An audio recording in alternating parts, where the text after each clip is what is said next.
মহান শহীদ দিবস ও আন্তর্জাতিক মাতৃভাষা দিবসের প্রথম প্রহরে শহীদ মিনারে ভাষা শহীদদের প্রতি বিনম্র শ্রদ্ধা জানিয়েছেন রাষ্ট্রপতি মোহাম্মদ শাহাবুদ্দিন ও অন্তর্বর্তী সরকারের প্রধান উপদেষ্টা ডক্টর মোহাম্মদ ইউনূস।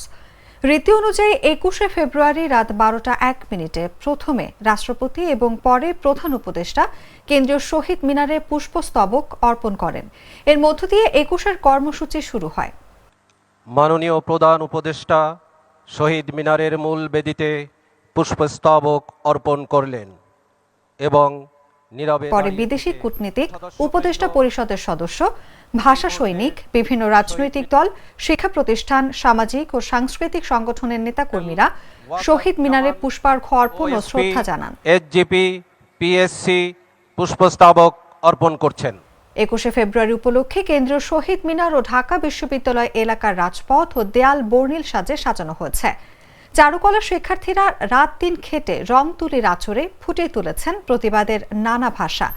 শহীদ মিনারের বেদি, কালো রাজপথ, দেওয়াল হেসে উঠছে বর্ণিল আলপনায়। ঢাকা বিশ্ববিদ্যালয়ের সিনেট ও সিন্ডিকেটের সম্মানিত সদস্যবৃন্দ, নেতৃত্বে রয়েছেন ঢাকা বিশ্ববিদ্যালয় সিনেট ও সিন্ডিকেটের